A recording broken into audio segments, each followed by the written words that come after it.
Hello, I'm Bob the Booker and welcome to my channel. And today I wanted to talk about another book from the International Booker Prize shortlist, and that is Heart Lamp by Banu, Mushtaq and translated by Deepa Bhasthi. And this is a really interesting set of stories. I covered it a bit more as well in my my roundup of all of the shortlist from this year's prize. But I find this a really fascinating book in many ways. I'm not going to talk spoilers, just partly because with short stories, it's kind of harder for something to be spoiled because there's less of a narrative through line in quite the same way. But I do want to talk a little bit about what this collection means and what it looks at. And I just found it really utterly captivating in several different ways. So let's get talking a bit about this.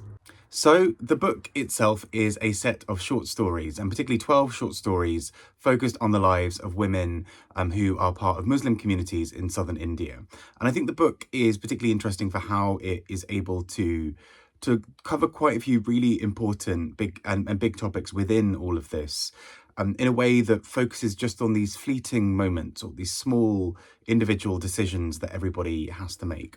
So, for example, even just within the first few stories, you automatically have a couple of instances of conversations around marriage, and particularly who gets to choose what the kind of decisions are for families and for the individuals in marriages, particularly where that comes into the idea of polygamy or various other kind of concepts around all of this.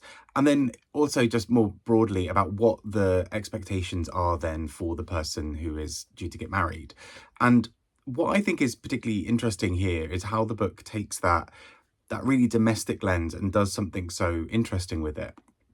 So these short stories are almost suffocating at times for the way that we never quite see much of the outside world. We'll have these really beautiful descriptions of the smells of someone cooking, or maybe even smells and fragrances from flowers outside in the garden, or maybe we'll have something about the weather and sounds that we can hear and what have you.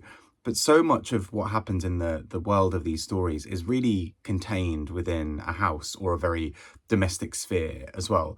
And in many ways, that feels particularly intentional with this set of stories. It feels like a big way that this book wants to the lens that the book is looking through is this domestic sphere, a sphere that is, has been traditionally given much more to women, and particularly within these stories, the women who are sometimes in these domestic spheres sometimes feel particularly constrained by it, sometimes like having some agency in some part of that world. But that is the kind of area that they are to some degree allowed to move in. And so what I found really interesting is how the stories then sort of butt up against this claustrophobia of the domestic sphere. At times, the characters seem to really enjoy it. They will talk about the things that they're making, or the ways that they are livening up a place, or how they inhabit this space. And at other times, it feels like something that is constricting them potentially, that actually there's an expectation that they will get married and they'll move to another house, and that will now be the house that they have to spend all of their time in, and actually this is a house that they don't have that much control over.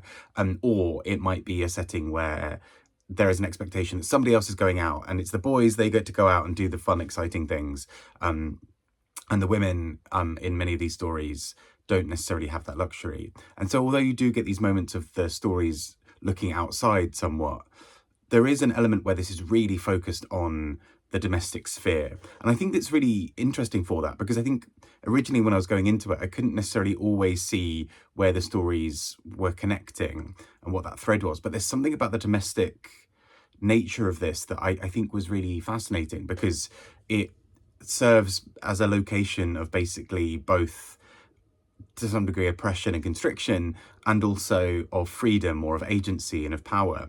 And that's the thing with this book. These women are shown to be tenacious, resourceful, interesting, just this broad set of things about them. They're not just, it's essentially, this book feels like it's writing back against an idea of enforced domesticity that would render them quote unquote boring or mundane. There is something about the way that the book takes the mundanity of life and plays with it. And so what we do see in these stories is characters who feel like they are pushing up against the limits around them. And in this sense, Banu Mushtaq kind of takes on a role of almost collating stories of people. Although these are fictional stories, there's a way that she feels almost like a chronicler of the various different facets of what it might mean to be a woman in some of these communities, and not in a way that is explicitly speaking out about it or of